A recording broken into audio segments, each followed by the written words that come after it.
Welcome back to the Last Week This Week podcast, episode 72. I'm Ian Scott. And I'm Zack Huber. And this is the podcast where we talk about film and TV topics from the last week and get them to you all this week. And this week we got a really exciting review and a few trailers and some other topics to go over with you. So we are going to talk about Matt Reeves has been doing some interviews ever since The Penguin has come out and gave some more information regarding the trilogy with the Batman movies and kind of maybe when the next movie is going to start and how the Penguin fits into everything. We also got a new Venom, The Last Dance trailer, which has some potentially very exciting things that were revealed. Mm-hmm. The Mickey 17 trailer, which is the very anticipated Bong Joon-ho movie. The Apprentice trailer with Sebastian Stan and Jeremy Strong, which is the Donald Trump, not going to call it a origin biopic story movie, but a Donald Trump movie of him in the 70s and 80s. Yep. And as well as we may have our next James Bond director in Damien Chazelle. Yep. But before we get to all of that, we are going to start with our review of The Penguin, which just, to my surprise, I did not realize that it was coming Didn't out expect it. on this past Thursday. Yeah. And I freaked out when I realized that I'd woken up to the day that The Penguin's coming out. That's the best, isn't it? Where you just you've let the release date go in your head, and then you get surprised. Because I think thought that's amazing. I thought it was in October for some reason. I mean, that makes sense. Yeah. But sadly, the next episode, all the rest of the episodes will be coming out on Sundays. So we have 10 days. We have 10 days from the premiere for the next episode, unfortunately. I love that. Yeah. But yeah, real quick before we get into spoilers and everything else that went into The Penguin, the first episode. This is incredible. Yes. This is like, I had very high expectations for this show, and I was a little nervous just because a franchise and a property that I love so much with The Batman from Matt Reeves, I love so much. I had faith that it would be good, but I was shocked at how amazing this pilot episode is. Agreed. Where you don't need to know. You don't need to watch the first movie. If anything, they brilliantly, and this is very small spoiler because it happens in the first minute or two of the episode, but it goes over all the events of the Batman through a very clever kind of news reporting montage of the events since the movie had happened and what had happened, and it sets up the location and the story of what is happening in the city at this point in time, in just an hour and however many minutes we got, they have been able to give us Colin Farrell's Penguin. There's so many dimensions to his character that obviously they could not explore within the Batman. Right. But they made him, just in his first hour, such a even more interesting character and multi-layered, smart, intelligent, charming, right, also extremely bad person. Yeah, a resourceful person too. But a very flawed person that you sometimes empathize with, so it was giving a Tony Soprano, and it was giving for sure these classic mob and mafia kind of crime stories that we've seen before, but it made it its own, and it was updated. And it just if you took away the Batman of it all, this is just an insanely good first episode for if it was any other, if it was just a new show that somebody had come up with, I'd be losing my mind. I'm already losing my mind, but and when you look at shows that we've been covering, like watching Agatha All Along and Ahsoka and The Acolyte and all these and like before I saw Lord of the Rings, Secret Invasion and before I saw Rings of Power season 2, I'd say like Rings of Power, like all these shows that are supposed to be like must watch TV. Right. And then haven't really been that. You get to something like this where we went through so many different things in just this one episode. I was so impressed. It was a long episode, but it didn't overstay its welcome at all.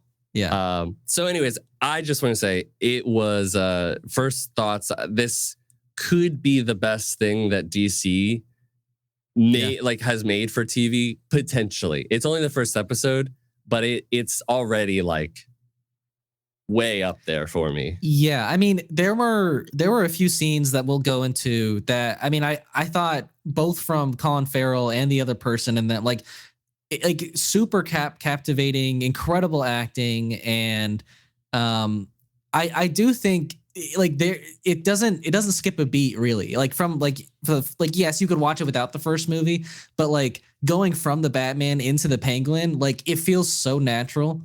It feels like you're in the exact same universe, and I will say for 90% of it, it does feel like you can't incredibly notice the absence of like Matt Reeves and Greg Fraser directing and doing the cinematography on this, because Matt Reeves didn't direct these episodes. Right. But like, and there are like a few scenes where I was like, it's a little weak, like directing wise and shot wise. But other than that, it was incredibly well done. And it was really interesting, not like a spoiler at all, but like they did have quite a bit of the story take place like at daytime. And I don't think like we got to see nearly as much of daytime Gotham in the Batman, which was like 3 hours long, It was mainly sundown, sunset, and nighttime. Yeah. Yeah. So it's a really good first episode. And I'd like to get into some spoiler territory. And just to speak on like the cinematography, I don't know what shots you're thinking about. For me, it was great. And the ones that come the to same mind, lenses as like this, what they use for the Batman to keep that continuity. Yeah. So the one that comes to mind to me is when he's driving away. Like and this is, I guess we're getting to spoiler territory here. So if you haven't watched it, I guess would click off to the next segment. But when he's running away from Sophia's like henchmen, like driving away from them, there's just a few shots of the driving that like seemed a little, I don't know, like a little too polished, maybe a little CGI. I don't know what it was. Yeah. I mean, it just, it wasn't the greatest. Yeah. Okay. But maybe I should say 95%, because like this episode did look incredible for the majority of it. Yeah. Sure. So it didn't really bother me. I can look past it. Yeah. And I think it's also like, maybe it was partially the daytime. Maybe it was partially because it was a bright purple car. Sure. I don't know how much it doesn't always feel like Gotham. Right. Yeah. But let's get into some more spoilers. Okay. Unless you'd rather not. No. Okay. No. So yeah, basically, we start off this episode where Oz is visiting his what is the Iceberg Lounge? Yeah. And which is completely trashed. And that's because it's been like I think the whole city's been kind of ransacked, like from the floods. Like it just got chaotic, and but now the floods have gone down. He goes back into the Iceberg Lounge to get some, it seems like, blackmail. And he runs into Alberto Falcone, which is the son of Carmine Falcone. And here's the thing. I did not expect him. Like, I think we both predicted that he was going to die in like the first episode, but him surviving like 1/2 scenes, I thought was hilarious. Oh yeah. And I just love the surprise that like out of nowhere, yes, he's laughing at him about his dream, but like you don't expect that from Oz. Like for him to be like that I don't know, impulsive. Yeah. Right.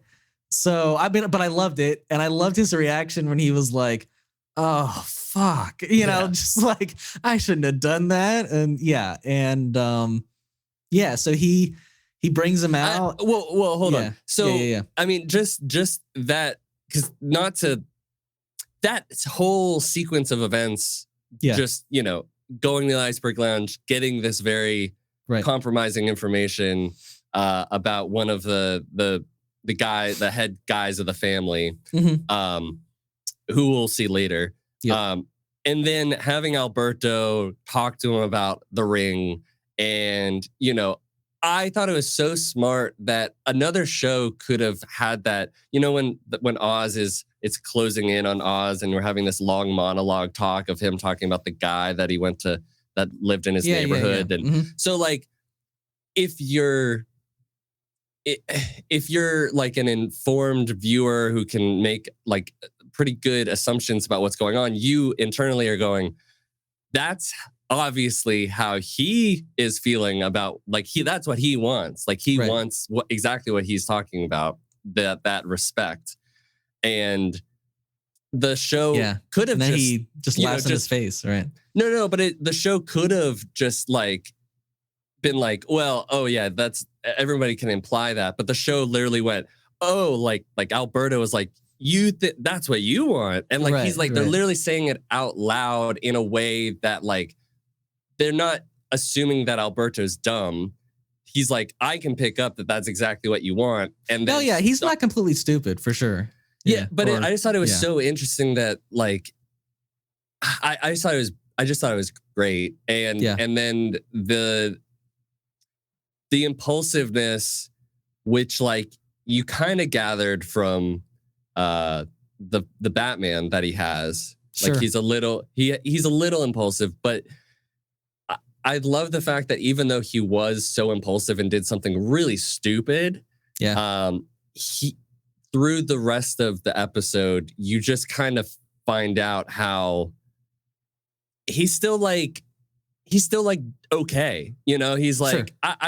I'll get this covered somehow, and it's really exciting to have a character who's like, yes, does something potentially quote unquote stupid, but also is like resourceful enough and smart enough, and that he kind of like brings it into his like play for Gotham. Right.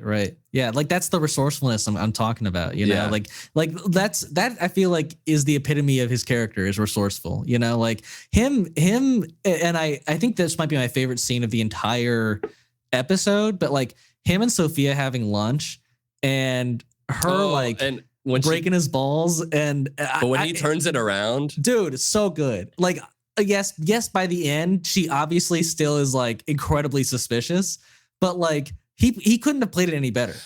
I honestly, like, when that scene was going down, I was like, I can't believe, like, it shocked me how well the writers were able to have him as a character completely flip that and get out of that situation. I was like, how did they fucking do that? It's so damning. I saw no way. I saw no way out. I was like, oh, you're fucked. You're done. It was incredible. Yeah, and she's been incredible in this episode. Oh my god, she's Kristen Milotti. So creepy. Yes, it's terrible. Like, when I know we're jumping around, sure, which is fine. Yeah, I don't really care. When he goes when he gets called to the family, and they start talking to him before like, the lunch, we're gonna break up, the drops, and he's obviously like getting very upset about it. He starts to then like talk about what he heard from Alberto, which was like, I have a brand new thing, and when you just see her blurred out in the background, and then this creepy music starts. Yeah. And the way she has been playing, like, I've been rehabilitated. It's frightening. She is frightening. And I'm excited to see like more of her, because she was those two and probably the kid, which are the three of the main people that we see, are just amazing, like fantastic actors. For sure, for sure. I think him, like her and Clancy Brown did an amazing job, I think. As Sal Maroni. He was good. He was good. Like he's always good, but he's always good. But Clancy. But I love that scene. Like their back and forth, I thought was really good. Yes, not as good as him and Sophia, but like, I mean, it was good. It was very good. It was like that's not my table. Just walked right on by. And, yep. No, I loved his presence. But I do want to say I think it's really interesting that like they very clearly established Blackgate like prison in this universe, and they had Sophia in Arkham. Yeah. Meaning that she was like the most insane of the insane, you know? And, yeah, I mean, I think I know what she did. Like I think there was a I don't know if you know. I don't know if you want to know like the backstory of her character. Mind. Yeah, go for it. So I think this is correct. She was like murdering sex workers. Okay. Like I think she was going like insane and was like murdering sex workers for some reason. Interesting. There's obviously more that was going on with that. Sure. But she became a serial killer basically. That's what I'm. Yeah. Interesting. And with the what do you want to call it?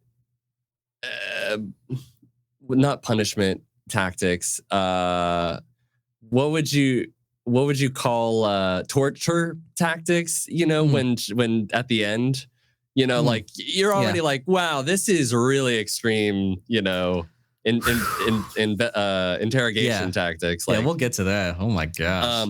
But this show is also very funny. Like, it is. It is funny. I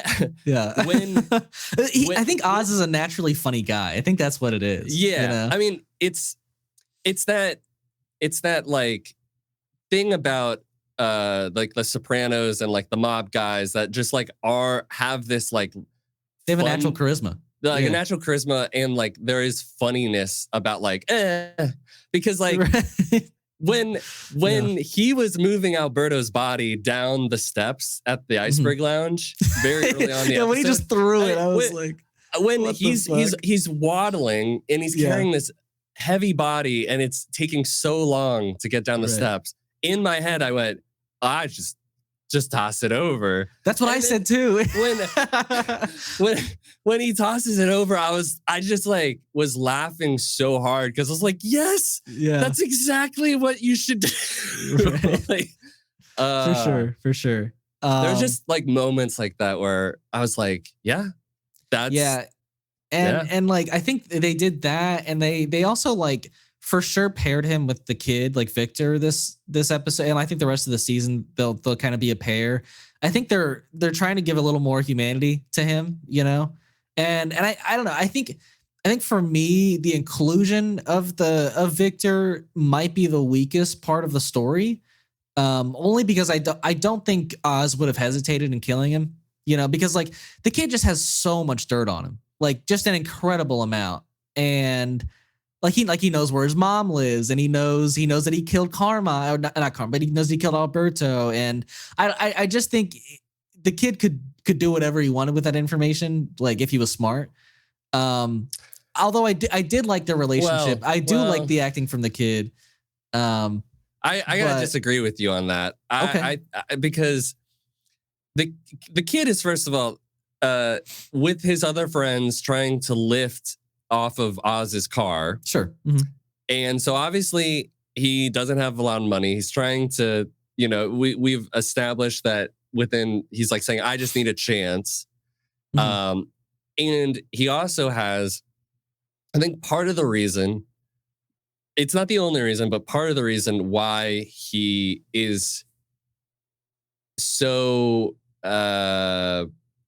he's more inclined to have him around is he has this impediment similar to how Oz has his walking impediment, which they're both from like the same part of Gotham, and and like, they relate to each other for sure. So there's like a shared there's common traits that they both share that I would imagine sees himself in there and also feels like he's been dealt a bad hand. So yes, he has a lot of dirt on him, but he also has now gotten somebody to work for him, and he has somebody who he can now use to do as he pleases, and is building up. Like, that's how you build up. Right. I guess it just surprised me that like Oz didn't have any like loyal crew before this. You know, that I think he still does. Like, he talks to the guys. But it almost sounded like they all belonged to like the Falcons. Like, they didn't sound like they really belonged to him. I mean, yeah, I think at the end of the day, like they're going to do what the Falcons say and not actually Oz. Right. And I think like this is just like kind of that start. Like, he has somebody who's like strictly just loyal to him now. Sure. And he was very smart about like, look, now you're an accomplice, and now I'm going to have you do all these things. And, you know, you're not exactly like my partner, but like, if you want to make maybe you'll it move up, right? and move up, like, and because like at the end of the day, like, he didn't have to have him visit his mom, but I think that was him basically saying like, I'll give you trust, you know, and I'm letting you in on this thing. So like and who knows, like I imagine that there will be like Victor will probably do something that will upset Oz later in the season. I don't doubt it. But I thought their relationship was probably the strongest thing out of the entire episode. Sure. Like I said, I don't dislike their relationship. And like, he was gonna dislike kill the him. acting. He was gonna kill him. Sure. Like, he wasn't gonna keep him around. But he's like, okay, I see that you really want. That's just my thing was, I just didn't think Oz would have hesitated, but you know, I agree with you. I agree with your point about them relating, and I think he sees himself in Victor. I think it does work more than maybe I was thinking it didn't. But yeah, I'm curious to see where it goes. I don't think I needed Victor per se in the show, but I do like the humanity it gives. I like the relationship it brings to the show. But I do want to discuss the mother. You brought her up. Oh, yeah. I think that scene, like, you know, another back and forth that I think was incredible. Right. Like, just like Tony Soprano, the mob guy has to have this insane mother who basically it's the only explanation for why they were able to grow up and get to this point, you know. And I think both mothers were very like complicit and like accepting of this mob life, and like wanted it for their kids even, you know. And yeah, I thought she played it incredibly well, that this kind of psychopath mom. And yeah, I love their back and forth. I thought it was great. She was great. Because I was a bit like, oh, the sick mom, like the mom that's not doing well. But I did, and I liked. Yeah, it's gonna come into play absolutely later on. But the dementia aspect of her, so sad. Like, it's dementia and like it's and Alzheimer's. It's really hard to watch, and for sure. Obviously, it's not like that far gone right now, but it her character's great. Every character is not every character, because some characters don't have that much going on just yet. But most of the characters that we focused on are I think there's like a main five that I think were really great, which was Oz, and you had his mother, and then Victor, and then Christian Milotti as what's her name? Sophia Falcone, and then Clancy Brown as Sal Maroni. I thought all five of them had great performances. I also wanted to say that what I really like about, and this is something that I was kind of hoping that would happen, is that Alberto Falcone and Sophia are a big part of the Long Halloween story, which like time and time again, like you just keep seeing that the Long Halloween is such like an amazing, iconic storyline to pull from. Right. And part of like Alberto is never going to be long for this world, because Alberto dies in that story, and it's part of it's part of the mystery of like, who is this like holiday killer? It's not Calendar Man, by the way. And Sophia's a big part of that as well. and I kind of like that we're getting part of that because it's right. We're not getting the holiday killer, but we're getting like all the parts around it, you know? Yeah, and part of it's like who killed Alberto, and now we have like, well, the person who killed him is Oz, and now he has to like deal with Sophia because. So you're thinking in a way this is still kind of like we're in the long Halloween era still because we're still having like these mysterious murders pop up. Is that what you kind of are? I just think it's smart that we've taken it's a different story in the comic, but we've taken an idea and now we've implemented into this story. Sure. And have somebody like Sophia, who was originally a part of the Long Halloween story, come in, and it's a different way of going about it. Mm-hmm. But I just think it's interesting, and I just think I like it. Yeah. Let's talk about that torture scene, though. Well, is there? I wanted to say one other thing, which was before we get to that. Mm-hmm. Colin Farrell. Well, you saw it in the movie. Yeah. But the way that he got this waddle to embody this character, because like you can, at least for me, I can assume that people are gonna call him the Penguin because he has this waddle. But it works nailed it fucking well. Like you just so natural. It feels so natural. It doesn't feel like it doesn't feel cheesy. And when you get this reveal of his foot, disgusting. It's so sad. Like I feel so bad that he's dealing with this for who knows what reason. I was like, you got to just get that amputated, man. Like you just got to get a prosthetic foot. Like it's over for that thing, you know? Yeah. Like that just looks painful. It looks so painful. Oh yeah. Yeah. Ugh. And I just want to commend the makeup artist. This is some of the most expressive makeup I've ever seen. I'm like blown away with the amount of expression that he's able to get out of having his face completely change. And it doesn't feel like a fake. It feels like real skin. Like it looks like real skin. It looks, it doesn't feel like there's almost any limitations to what he's able to express with his face.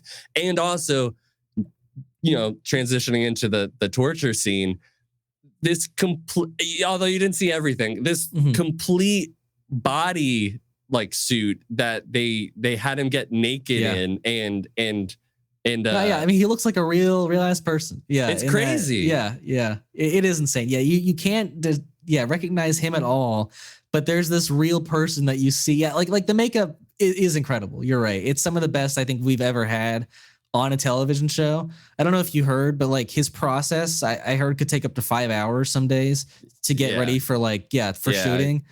And I'm like, and him rightfully so by the end was like, I was bitching and moaning to everybody about, how awful this process was, even though I loved this opportunity.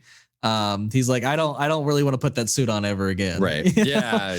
Yeah. I mean, I don't blame him. I don't blame him either. I do think though, for like the Batman 2, he wouldn't need to film nearly as much, like he's the main character of an 8-episode show now that are each an hour long. Whereas like he's a side character in like a 3-hour long movie. So I don't think it was as intensive in the first movie. And I don't think it will be in the second one either, but I feel for him for sure. Yeah. And so going into the torture scene, we've now like culminated in like we tried to set a plan with Sal Maroni that like, where'd you get that ring from? Love that reveal. Yeah. You then are also building like, this is your chance, Victor. Show me like your loyalty. Show me that you have what it takes to pull off something that is going to move you up in this world. Right. And there's it's like a very like high wire act. Like he's for sure. It's all or nothing. This could easily not go very well. Yep. Naked, getting tortured. God, that fucking grilled. wire going up his armpit. Oh dude, yeah, I forgot about that. that was just so disturbing, and I squirmed so much. I mean, I don't know how fast that's gonna heal. Like you're gonna be hurting for a while after that. Like, Yeah. damn. Yeah. And so luckily, you know, Yeah, it all works out. now when the car with the cinder block on the tire was going, I was like, oh shit, is it gonna blow up? No, yeah. it's the body of the brother. And Right. so now he's got his alibi with this woman Mm-hmm. who we don't know very much about. Maybe Right. we'll get to know more. Well, actually, he doesn't have the alibi because some kid spotted. Remember the kid? This, like, yes, Sophia killed him, and Oz admitted, or he tried to say like the kid's lying, but the white kid that they captured. Oh yeah, he's like, go kill him. And it's like that's it, Oz. Like you don't even you don't care about anybody's life. You just literally let me kill him, and he's lying, or that you're lying, and he's telling the truth. Yeah, so he doesn't really have an alibi anymore. But right. That was crazy too. I was like, holy, and that speaks to like the how bad of a, like, he's a terrible person. Like he is a horrible person. Like he was like, kill that guy. I do not care. I will not care. Like he needs to die because he's gonna fuck up my story. Sure. And better than me. But now their sights are set on the Maronis because because the pinky cut off. And you're like, well, this couldn't have been Oz who drove in the car because he's right here. So he kind of has an alibi for that in a sense. So he's off the hook in a sense. And I was like, I was shocked that we were already at a torture scene because I'm like, there's still 7 episodes left. Like how is he getting out of this? And how are they not killing each other like the entire rest of the series? And so we got our answer there. But yeah, and then this episode ends with a very nice kind of shot with Oz and Victor just eating what is it, like shaved ice? Was it shaved ice or I don't know, something about cones or something? Like I don't know. Combining all the flavors together. Yeah, I it was some kind of dessert. Yeah, I couldn't really tell, but it was a nice wholesome ending for a really dark show. Yeah. In Gotham. Working 9 to 5 to make a living. Yeah, very interesting to hear like licensed music. Yeah, I mean, I enjoyed just like small things like that. Like, he's got the big flashy purple car, and it's easy to spot. I was like, but then he's playing really in like 80s music, and it's. I was just so surprised. I was like, you're really tailing somebody in your big ass purple car. Like everyone knows who you are, Oz. Like you're not hiding. Yeah. So it's and I liked like Victor being like, well, I was just gonna do the pink. Well, I was gonna do it all, like cut off the head. I was gonna do it all, but then I was like, which one do I start with? And do I start with the jugular or the carotid? And I was like, there's a lot of blood. Yeah. No. I think he made the right move. No, it's a great first episode. I'm super excited for the rest of it. And the music from Michael Giacchino is... It's Mick Giacchino, I think. Or is it Mick Giacchino? Yeah, his kid. Yeah. Oh, great. Amazing. Love it. What do you mean? You sound sarcastic. I love it. It's great. Okay. Apparently awesome. Michael Giacchino did come around while it was filming to kind of make sure it had the same kind of vibes. But yeah. It's it definitely feels exactly like the Batman. And super excited. Yeah, I could not be happier. I'm eager to rewatch it again before the second episode comes out. And it makes me very confused about some of the a couple of the bad reviews I heard. I was like, what are you all talking about? What were the bad reviews? I mean, like the big one I heard from was IGN, which gave this a 5 out of 10. Yeah, and I'm just like, I can't take your reviews seriously. Like you're entitled to your own opinion, right? Obviously, but I'm not gonna get on a whole rant about IGN, but I'm very frustrated when I see their opinion pieces or their reviews for some properties, because I watch the same things and I'm like, where where are you Right. getting this from? Exactly. Now, granted, I Yeah, they said it was like a bad knockoff of like The Sopranos and all those kind of shows, and I was like, huh? Like, no, it's not. It's not. So like, I disagree. You're entitled to your own opinion. Yeah. I think they've only seen maybe like the first 4 episodes. I'm not entirely sure. So obviously they've seen more than me. Sure, but sure. I would hard disagree. And honestly, like, I sometimes I think IGN just likes to have controversial opinion.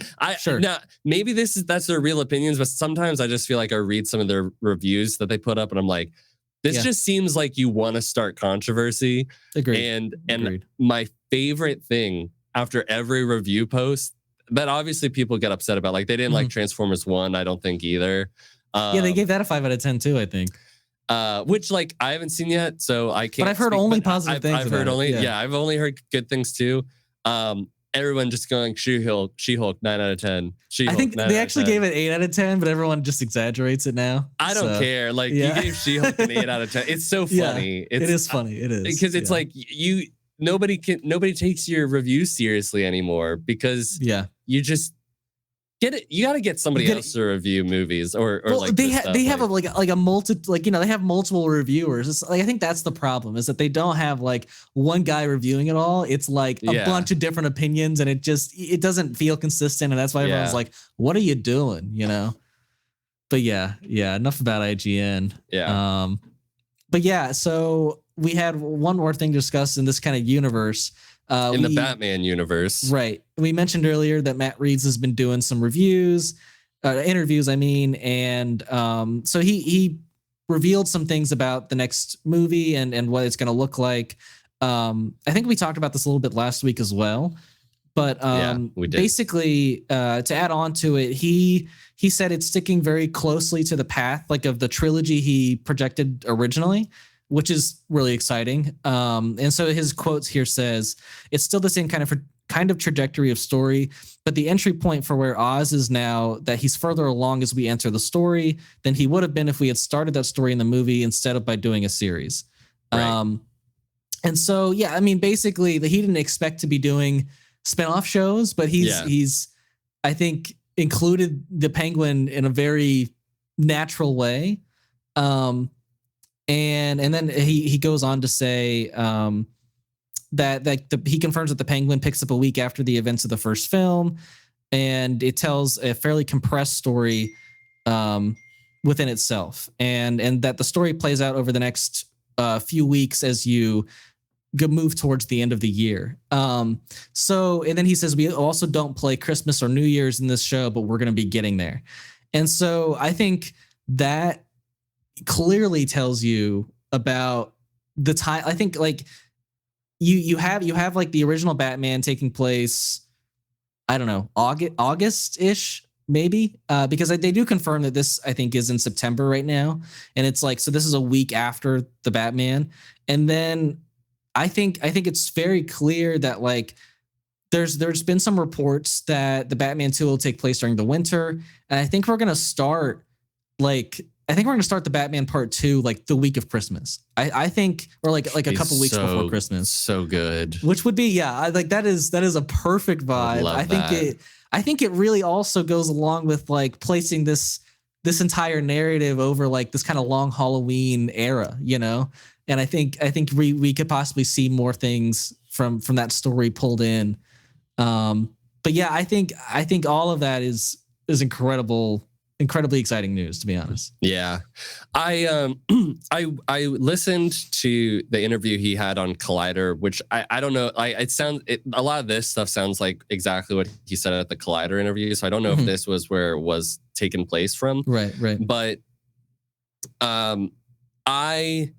so in first speaking about this is very close to the path we envisioned, I think they had brought up well, maybe we could do this, Penguin story, and it'd be a mob story, and HBO went, we want that. That sounds great. And so they started to write that. And the idea of Oz being further along in this show than if he had, showed up in Batman Part 2, which he will be showing up in, and it makes sense for him to show up in. But it does bum me that they kind of spoil that he's alive throughout the entirety of this, in a sense, right? But like, did anybody expect him to die? I didn't. No. Yeah, I mean, but like, there's always the possibility that like he dies at the end of like the series. I just feel like, sure, but like Sure, I feel like this show is him getting to play the place of being like the Penguin, like and it like saves time for the next movie. Like you're gonna be able to add more shit in that you weren't able to. If it was just part 2, he would be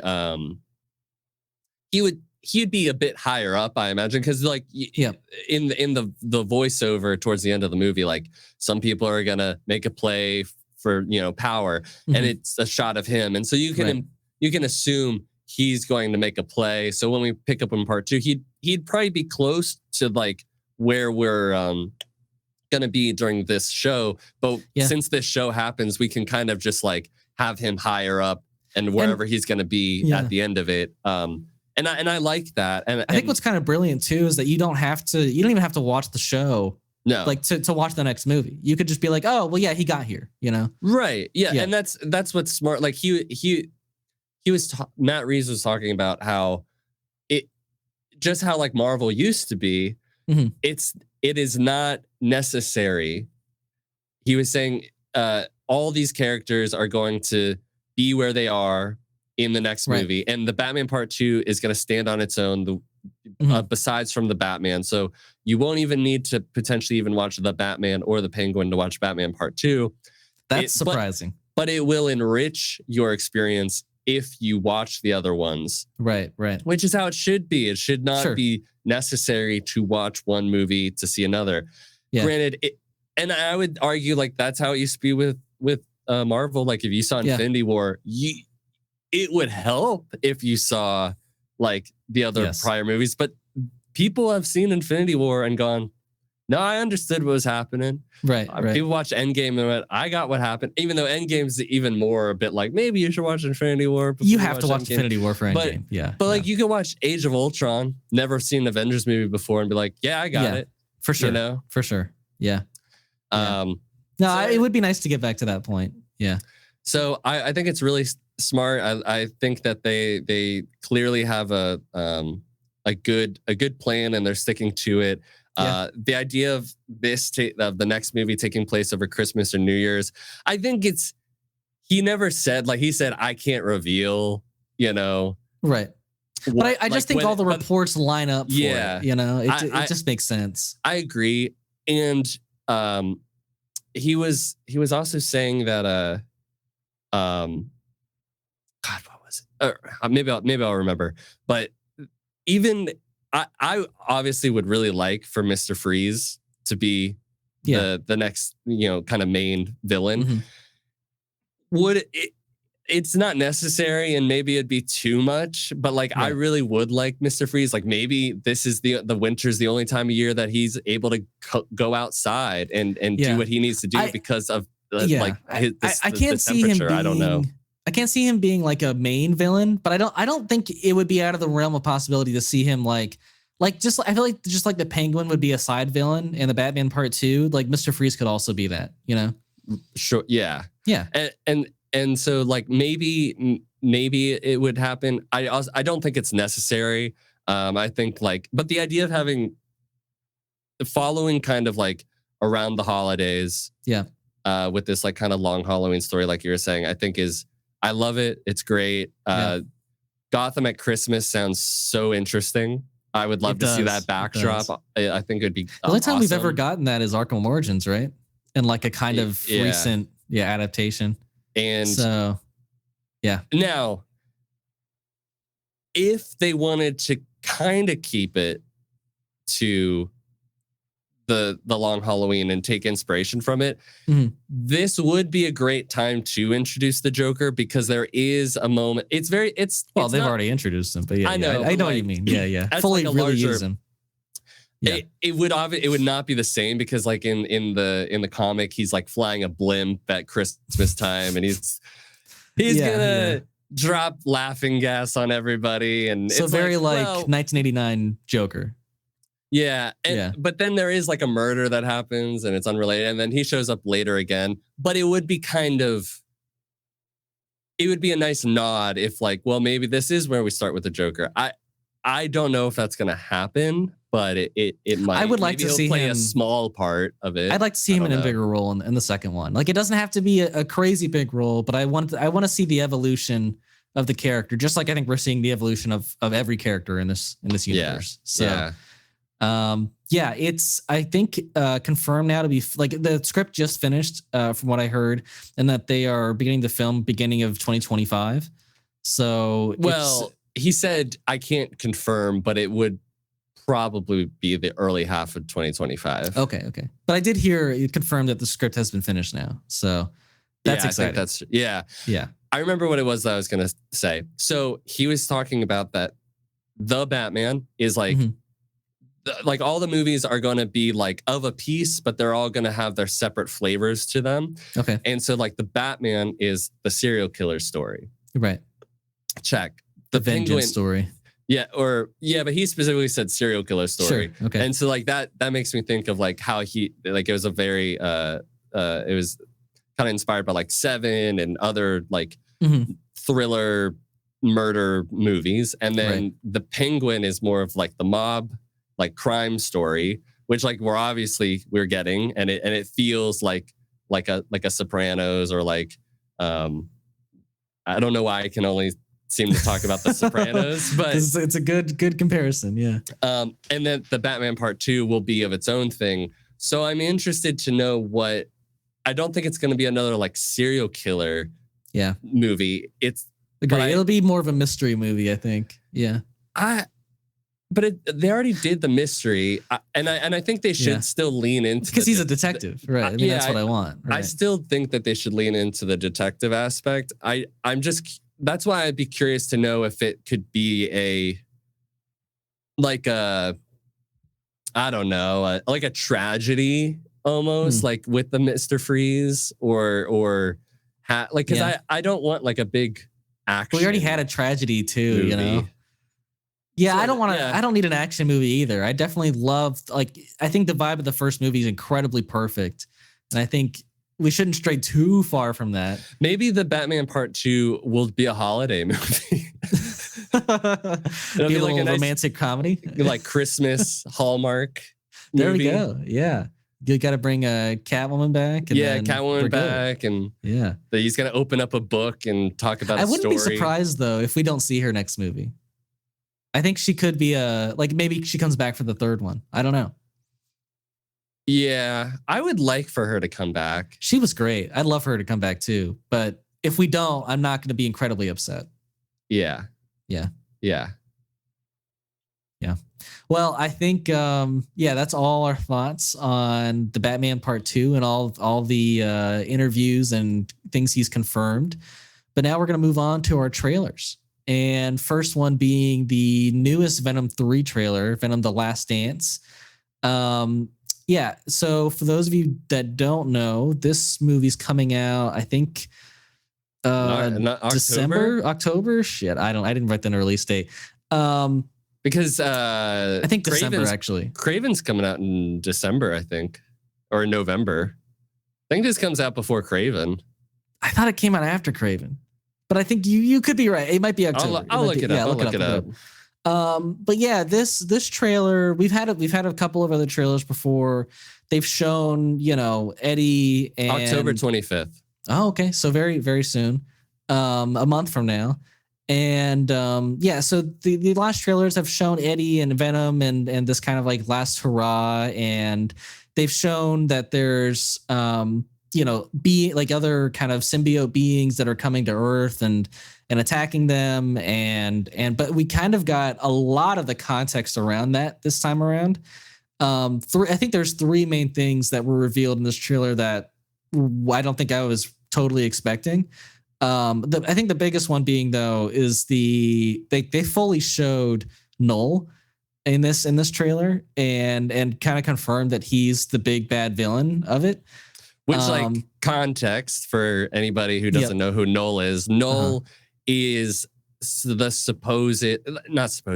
the king of the symbiotes on the world that they're all from. He's the creator.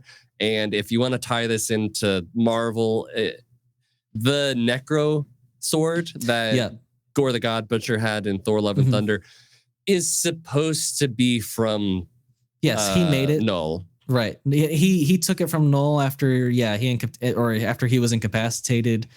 Also, I think they're gonna go with this route in the story, but it seems like in the comics they mentioned that basically like the symbiote hive mind came to Earth like back in like the Viking era, and Thor like killed like the symbiote there, which like broke the connection to Null, like from Null to the other symbiotes.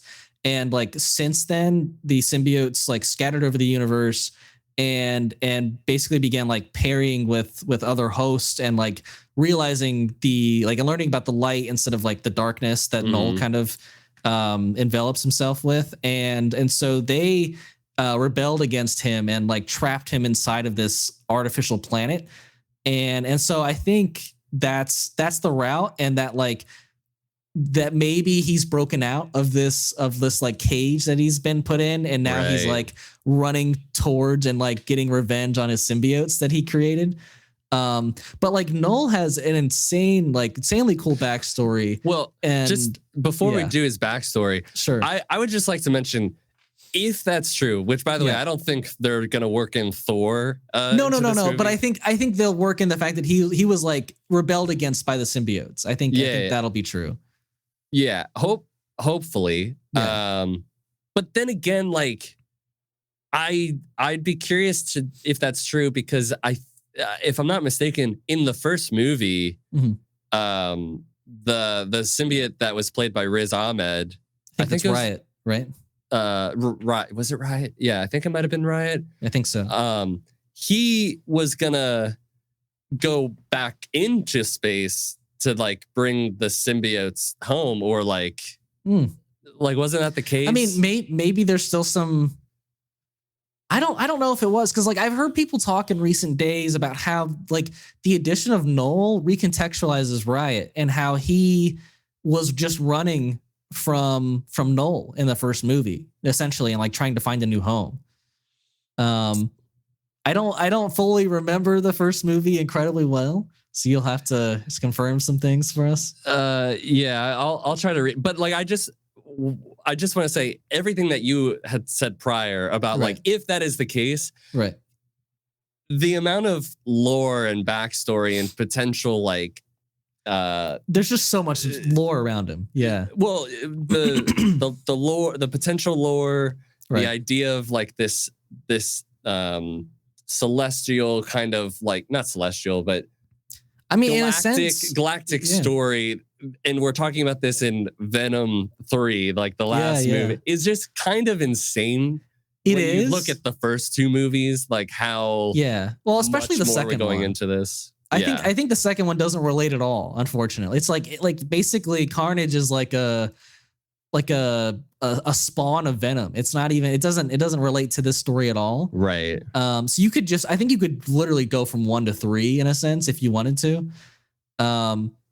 But yeah, I getting into like you mentioned the celestial thing, like that is, I think, the craziest part of his backstory is that he was like I guess in the comics, like the universe that currently exists is the 7th iteration of the cosmos, and he was a being that was like left over from the 6th iteration of the cosmos, and like the Celestials came to him and like offered Null like the position of King in Black, and he like looks over the Celestials' creations, but instead he like killed one of the Celestials, and they like imprisoned him, and so the Celestial head, which is super cool that he chopped off, is actually the Nowhere, like the thing that like the Guardians live in. And but like that's apparently like what Null used to create the symbiotes was this like Celestial head.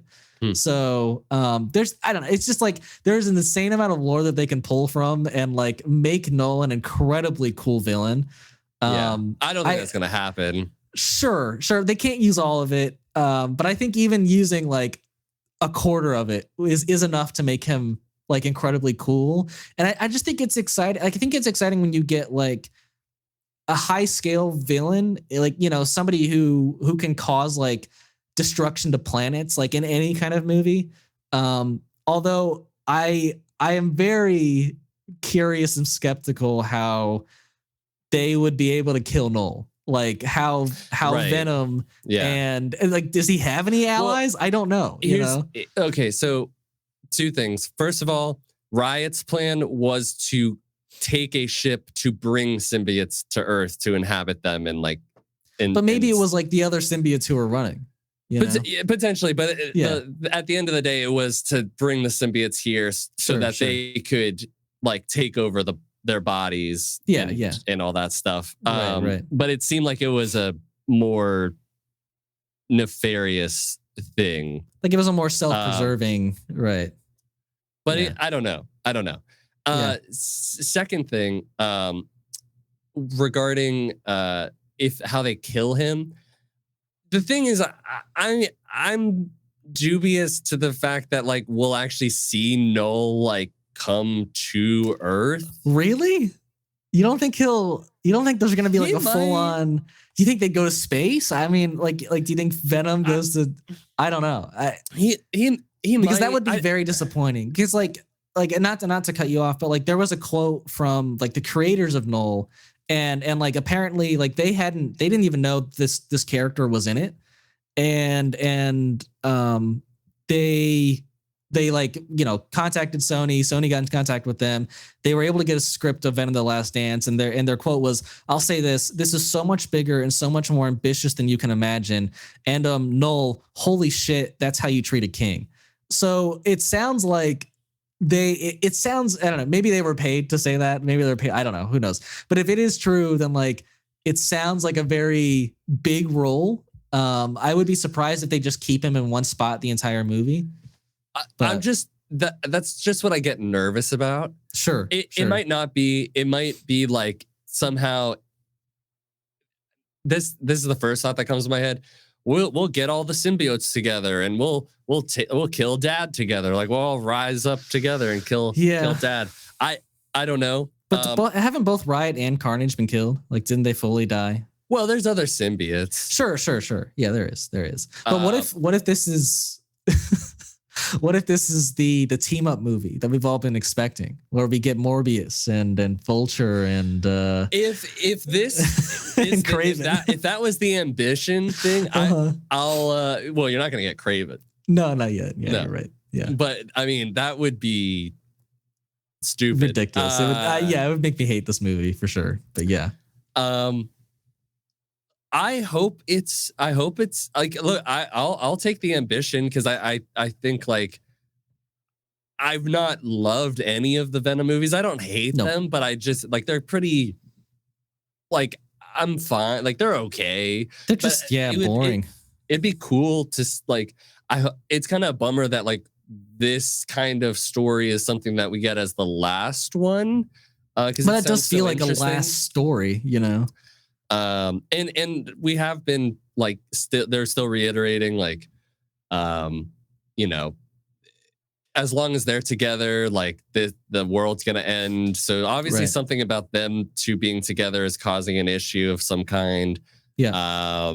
Maybe this will be the last movie with Tom Hardy. And Venom will move on to a different host. Right. Maybe Venom goes on just with a different person. Maybe this is the last movie. I don't know. Those were the other two things I was going to mention, was that like there seems to be something that like Null needs specifically from Venom and Eddie, which I have no idea what that could be. I don't know what key they have, but they also, it also like the trailer has a very heavy vibe of like, we have to make this sacrifice, and this is like the end of the road for us. Like it's over after this. And I think that's true. I don't think they're misleading us. I think it's this is the end of the road for Tom Hardy. Yeah. I hope it's not misleading. But yeah, it better not be. Who knows? By the way, regarding this trailer, I love Venom in Las Vegas. Yeah. No, it's a fun time. Yeah. When he's knocking people out. And he's like, I feel like all my worries and all my problems are going away. And then to end it with, Eddie, I need more money. So But good. yeah, I mean, in other trailers too, we've seen like him dancing with like Mrs. Chen in Las Vegas, and like that. It seems like we're having some fun, but also keeping it like a really impactful last story for Venom. So Yeah. the trailers are actually like the more trailers that come out, the more hopeful I am for this, because the first one I was like, it's fine. Like it's a fine Right. trailer. But now, yeah, I keep getting more excited. So I'll be seeing it October 25th. Yeah. Yeah. Crazy that these movies keep coming out in like around October, because the last one came out around October. I mean, it November makes sense too. for Venom. You know, it's a dark character. Yeah. Yeah. But yeah, so let's move on to our next trailer here. I think this is one I don't think I was expecting for a long time, but we finally got a Mickey 17 trailer after it got indefinitely delayed last year, which really worried me for the future of this movie, because you know studios just kind of scrap a movie if they feel like it now. Right. But I had been seeing photos, like stills from this movie for a while, and I had no idea this was the vibe they were going for, because the stills all seem very like serious, like cinematic and like artistic, and then you have this like very comedic trailer, and I was like, oh, okay, like Frank Sinatra's playing throughout it, and you're like, this is not a vibe I expected, but it's really cool. But yeah, to give some context for Mickey 17, this is written and directed by Bong Joon-ho, who Bong Joon-ho. Bong Joon-ho? Okay, sorry. Bong Joon-ho, yeah. Bong Joon-ho. And this is his first film since his Academy Award-winning movie Parasite. Yep. And which is like 6 years, which is a wild time apart. But it stars Robert Pattinson and Naomi Ackie, Stephen Yeun, Toni Collette, and Mark Ruffalo. But yeah, the concept of this movie is that this character, Mickey Barnes, signs up, because he wants to leave Earth. It's not going well for him down there for whatever reason. We don't really know why. But he signs up to be an expendable, which is a disposable employee where after one iteration dies, a new body is regenerated with most of their memories intact. And so it's a great concept. I think it's a great, like, I think you could have taken this in a very serious route and like really had the character like spiral and freak out, like when the biggest thing happens in this trailer, which is him waking up next to like a clone of his. Mm-hmm. And I think you could have played it incredibly serious, but I do enjoy that it's not like they're playing everything for a joke, but like I do like that there's a little lightheartedness to it, that they are kind of like, it's kind of reminds me of a Flash situation where they're like a reluctant allies, and I think my theory is that they're those, because in the trailer they mention, I think that like if there are multiple clones, then like they have to extinguish them all, and so I think they're both going to try and escape this system they're in, and they have to like work together to do it, and so it'll be a lot of like Robert Pattinson acting with himself, and I don't know. I think that's incredibly exciting, and the whole trailer just had a great vibe to it. So this has been something that's been on my radar for a while, and I've been very excited about it because I love Bong Joon-ho. If you haven't seen Parasite, you should go see Parasite. You should also go see his movie.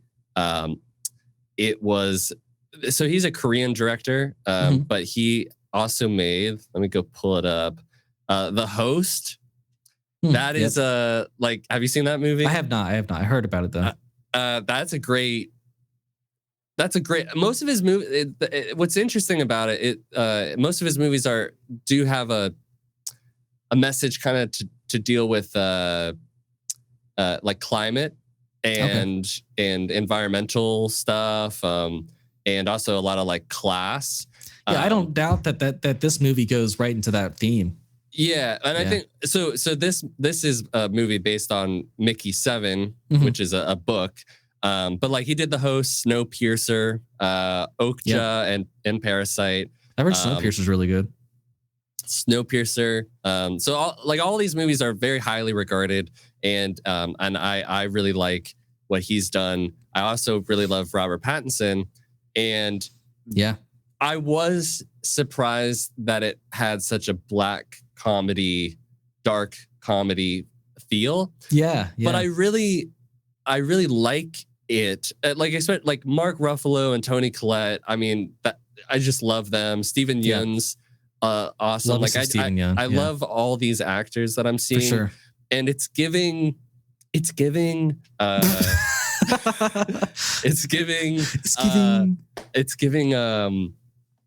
like a similar vibe to like Pretty Things, or Poor Things? Poor Things.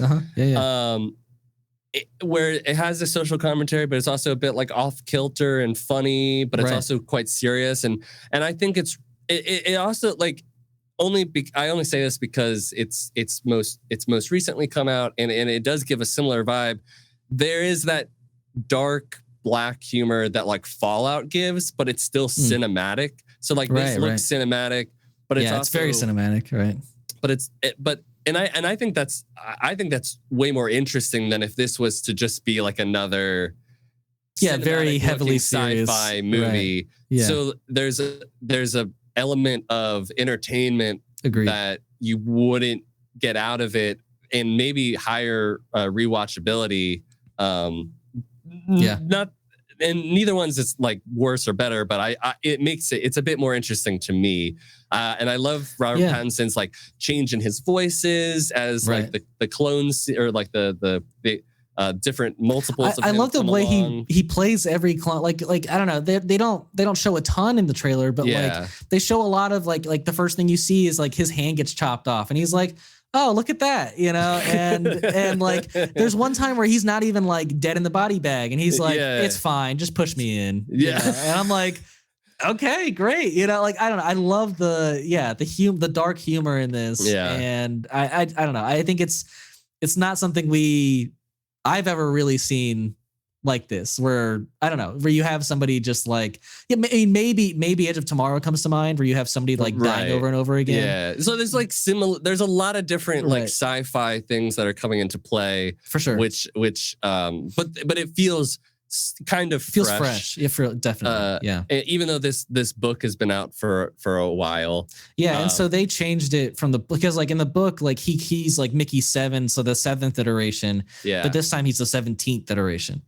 And I guess also Mickey 18 is there as well. So so like I get this is like they're trying to colonize this ice world called Niflheim, which feels very like they based it off of like Hoth or something, like Norse mythology. Oh, okay. Niflheim and like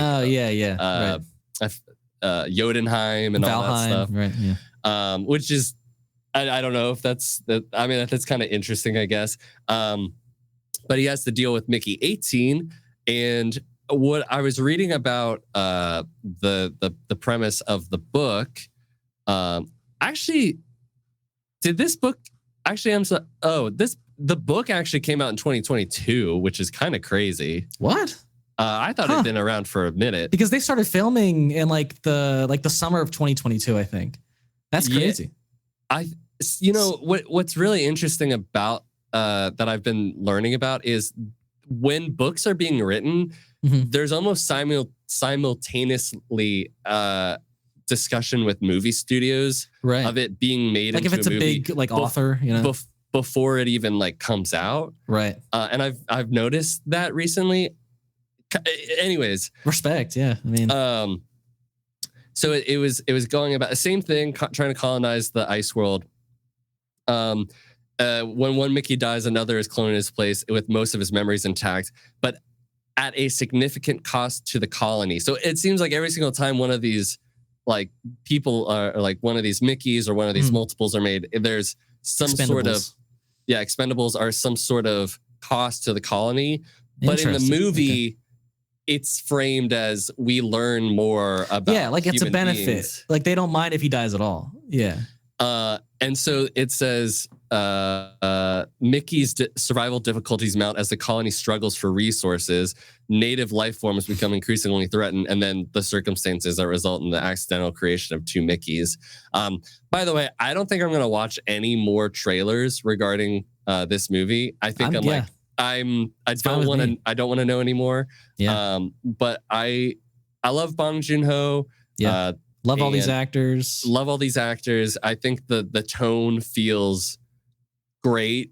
I love the concept. I think everything is fresh. Looks great. And I'm excited to see what kind of, because with him, there's always some sort of like social commentary going on and larger conversation to be had. I don't doubt that like the earth is dying because of climate problems and that they're trying to find a new home or something. Like I don't doubt that's the case at all.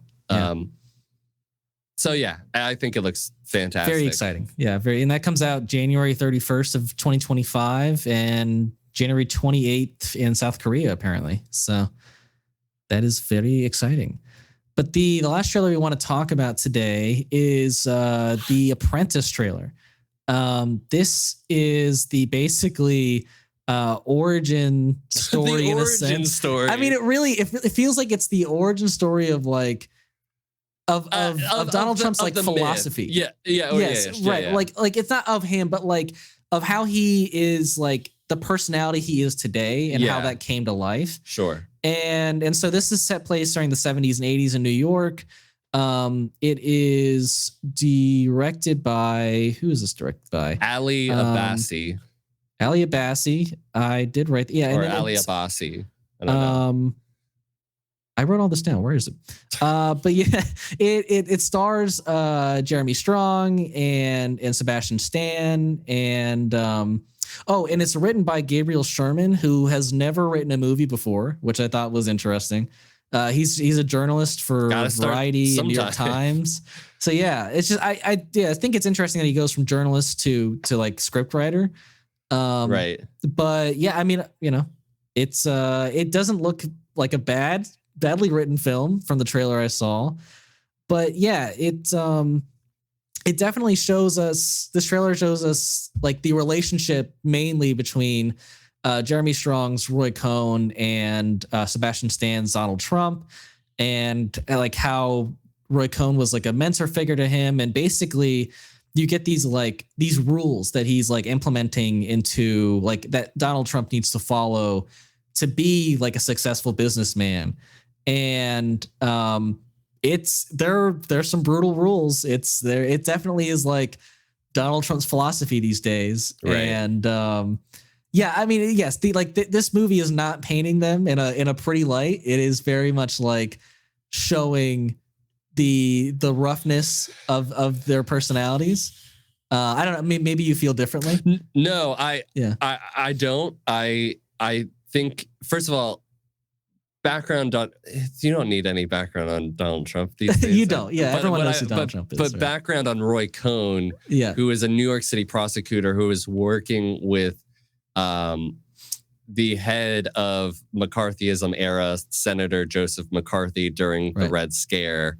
Mm-hmm. And so you have somebody who is, and I think it's very smart that obviously, maybe not obviously, but to me, The Apprentice is obviously talking about Donald Trump being the apprentice to Roy Cohn. Exactly. And that he's learning all of these tactics that was taken over with this highly propagandic and witch hunty situation with the Red Scare, where they tried to find all these like left-wing people and he's not a good call person. them communists. Yeah. Right. So he's learning all this stuff from this person.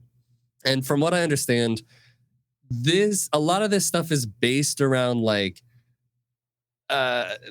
stuff in court depositions, like from his wife Ivana, and like other firsthand accounts and like books that have come out. Yeah. So and I thought it was interesting that like the Hollywood Reporter, who's seen it already, said Sebastian Stan and Jeremy Strong's performance in the film was Stan going beyond impersonation to capture the essence of the man. And that that they write that the film examines the rise of quote unquote winners and losers thinking in American life, from the cynicism of the Nixon years to the rise of corporate greed during the Reagan presidency. And like that I feel like is like evidence, and like if we were to watch like Wall Street, like that's like the corporate greed of the 1980s. Sure. And I think like everything in this,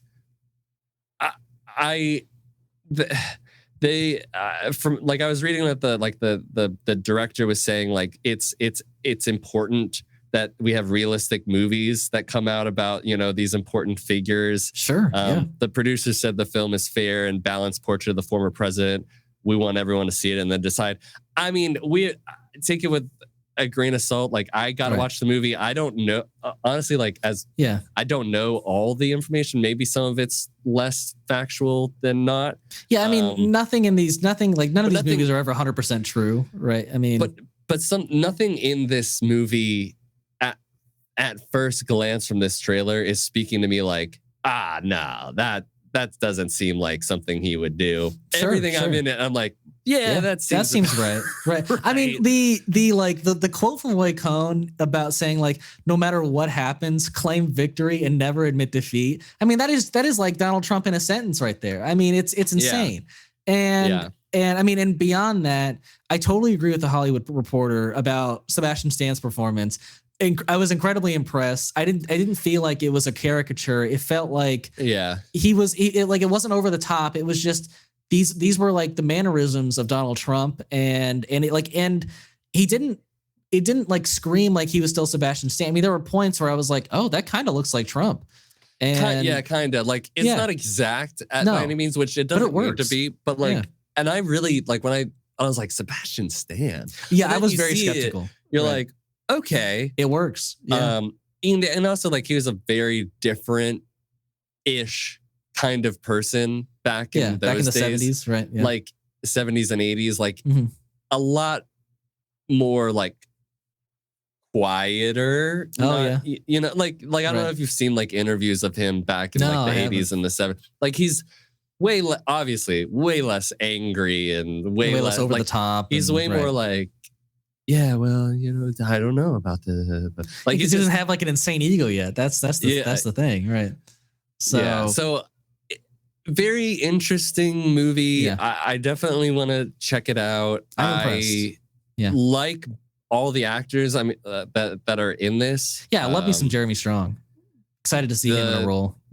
The director has made like short films and then 2 theatrical movies that, admittedly, I've never seen. The Border and Holy Spider. Did you see that they also directed the last 2 episodes of The Last of Us? No, but that's cool. Yeah, right. I was like, oh, those were some great like that last episode. I'm absolutely in love with, and I think those last 2 episodes. Wasn't the second to last one like the one where the cannibals. Yeah, like where she had to fight that guy in the fire, right? Yeah. Right. Okay. Cool. Yeah. I mean, those were amazing last 2 episodes. So. I don't have a problem with Ali Abbasi at all directing this, and definitely skeptical from a first time scriptwriter, but I wouldn't doubt that this person did their homework if they are a journalist and tried to be as accurate as possible. Yeah. That's what I'd be curious to know is after watching the movie, like base it off of just like a movie sample, and then I'd love to know like how factual it is for sure. But yeah, I can imagine this is gonna get polarizing opinions. Sure, because it's about a very polarizing figure, right? And a very interesting time. yeah, right. I mean, what a time for this to release, right? I mean when is this? This October 11th. This comes out. So right during election season, So this could really be controversial. I do know that like his legal team tried to get this to not get this come right. out, which like obviously probably wouldn't want something like this to come out during this time period, like a month before fucking voting, right? But, so we'll see how that hits the public for sure. Yeah. But I don't know. All 3 of these trailers and this one too, I'm excited about. They're very cool. And it gives like it's giving it's giving rich. It's giving rich. It has this like high paced energy that reminds me of like Succession, reminds me of Wolf of Wall Street. Well, how perfect that Jeremy Strong's in this then, huh? Yeah, I can't wait to see him in this. Like, I love Jeremy Strong. Yeah, he's great. I haven't seen him in anything else other than Succession, but he's great. Yeah. So, but yeah, we'll hopefully review this one. Maybe not, but we'll see. We'll see. But yeah, next and the last topic we have today is they might have found a new director for the upcoming James Bond movie that doesn't have a writer or a script yet. But the reports is that they cast Aaron Taylor Johnson. That wasn't like confirmed by the studio, but it was heavily reported on. And now the director is possibly going to be Damien Chazelle, who I know from Whiplash, and you said they directed a few other things. So they La La Land, First Man with Ryan Gosling, and most recently Babylon with Margot Robbie and Brad Pitt. Okay, I mean it's a very interesting pick because I do think he's a great director. I actually wrote 10 Cloverfield Lane, which is like the best Cloverfield movie in my opinion. I haven't seen it, but that's what I've heard as well. But like funny enough, I just saw like I went into the 10th anniversary last night and watched Whiplash in theaters. Oh, nice. And I mean like it genuinely is like a top 10 movie of mine. It's incredible. I think it's almost, if not a perfect movie. And his directing is incredible. You gotta see La La Land. Yeah, I've heard that one's incredible as well. So I do need to see that. But I think what stands out to me from like all of those movies that we just mentioned is that like none of them are incredibly action heavy.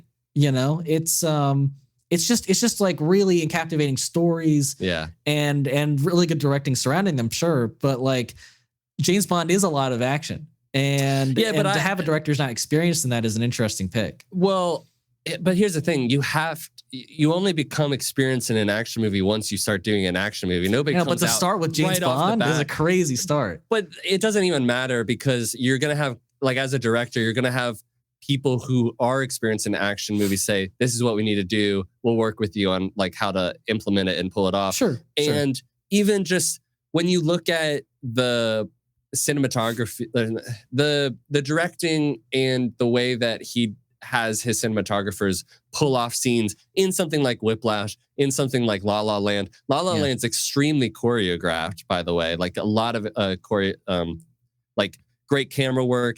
I mean, even the and like no, I mean, there's a lot of choreography that he's got to get right. So I think like I'm not worried about that at all. Sure, I get that. And so, and by the way, this is all like a rumor coming from World of Real.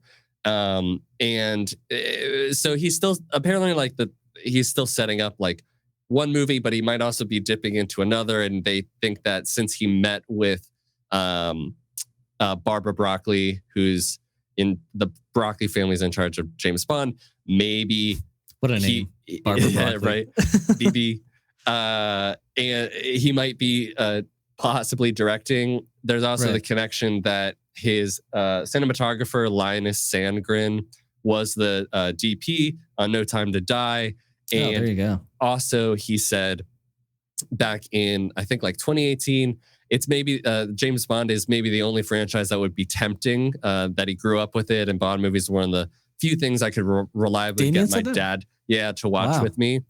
Because he said like every other franchise, like I have no interest in doing anything else. That's exciting then. I mean, that could really mean something for sure.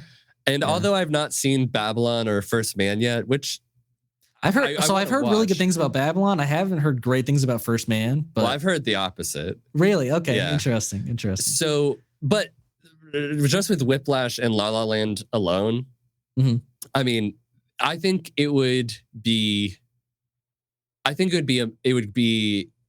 something like somebody like him in charge of Bond and what he could pull off with like camera work and choreography and the amount of like emotion that he was able to get out of those first two movies and just like the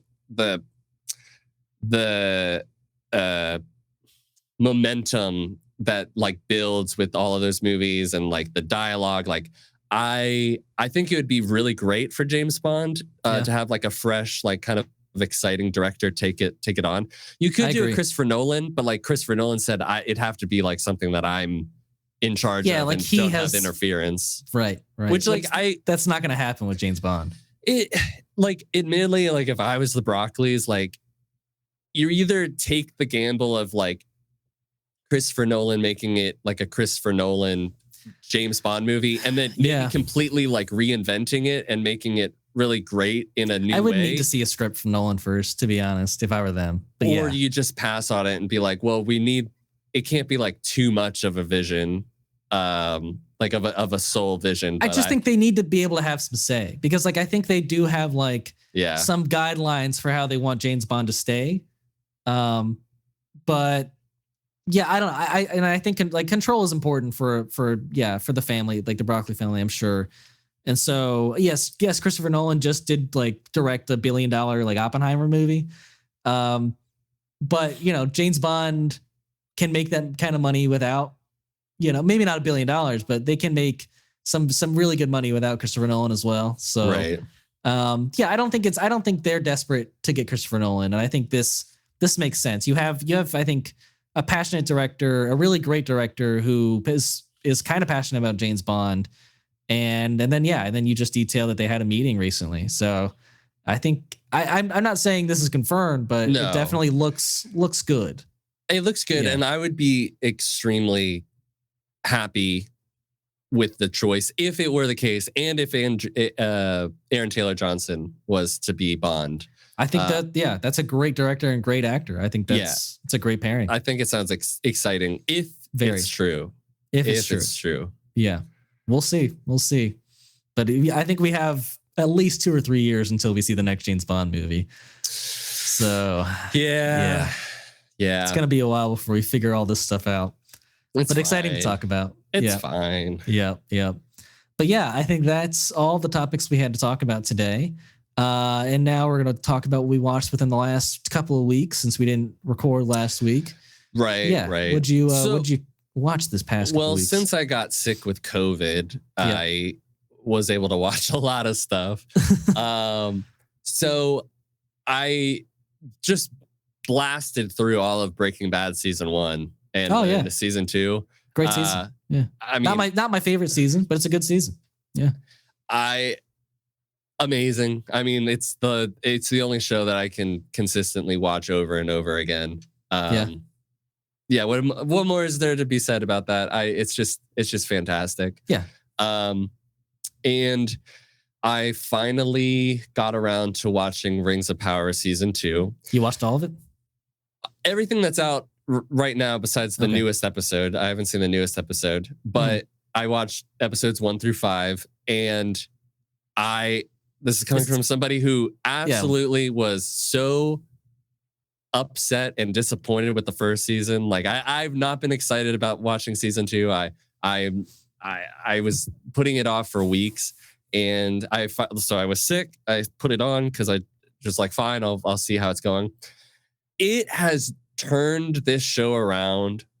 Like it's honestly incredible how much they've turned this show around. It's fantastic. It's really good. I have heard though, like I haven't heard reviews per se about the season, but I have seen that like the viewership is a little low. I'm sure it is because they fucked up the first season so much. I heard like it's like 900K, like 900,000 viewers per episode right now. And I'm like, that's really low. It'll go back up, I think, as long as they keep if it's good. Right. Yeah, as long as it keeps it up, because like even me, who's like a big nerd who loves Lord of the Rings, like I was so off put by the first season that I was like, it took me, what is that, like 3 weeks before I went, and I had to be sick. And you getting sick, right? To watch it. Yeah. But it's so much more like they cut out all of the like nonsense, like anything that doesn't need to be in it. They took it out. Good. Some of the time we're focusing only on like, before we were going everywhere every episode. We were going on. So they were trying to make it a Game of Thrones-y kind of thing. Yeah. Right. And now they've like kind of streamlined it down to like, we're only touching in with characters when we need to, Right. and it's just so it just feels so much better. There's still problems I have with it here and there, but overall, like so much more interesting, way more engaging, and it's just so much better. It's just honestly like, and I'm excited to watch it. Like I'm actually excited to watch that's good new to hear. episodes. That's good to hear. Yeah. I also watched the last ever Grand Tour while I was sick. Oh, yeah. They had the last Grand Tour. It was nice, sad? but it was kind of sad. You know, they've been doing this for like 20 plus years, and they finally did their last outing together. And they ended it where they had their first. They ended at the same place where they did their first special. That's nice. So they had cut the footage back when they were like younger to where they are now, and what a ride. So that was sweet. I don't know if I watched. I don't know if I watched anything else though. Well, maybe I did. I know we can briefly discuss because we both watched at least the first episode of Agatha. So right. But I shockingly enjoyed it. Yeah. I enjoyed it. I think it was a good, just like a catch up episode where you caught up where Agatha was still in her mind. And I mean, and that I had predicted most of this stuff from the first episode that, she was still trapped in her head and that they were going to be trying to figure out the mystery of Wanda's death. And they fully confirmed Wanda's dead, which is pretty wild. But will she stay dead? Nah, there's the thing. I don't think so. But yeah, I think they hit the vibe of like a detective show within the Marvel universe really well. That whole Mayor of Easttown, but it's Agnes of Westview. Yeah, I love that. That was good. That was good. And she really hammed it up too at times. Yeah, she did. Yeah, she did. She definitely felt like. Are you lying? I mean, like her. I remember just her on the couch, like man spreading while having a beer. I was like, yeah, you're being a full on detective right now. By the way, I like Agatha and Aubrey Plaza's character. Yeah, lovers. Ex-lovers, or I don't know. I think they're ex-lovers. It could be that way. I genuinely because I saw have no idea what that information that like Aubrey Plaza was like, it should be the gayest Disney Plus show because that's what I signed up for. So and then like what else is there to write? I think they're ex-lovers. That's what I think it is. I'll buy into that theory. I think you're right. Yeah, but the ending of the episode had her break out of her mind prison, and it was a cool scene. It was cool seeing her shut off all the layers of past characters. And now we're in a spot where she's got this kid tied up in her closet still, and then so I haven't seen the second episode. I think you have, but I'm curious. It's not bad at all yet. So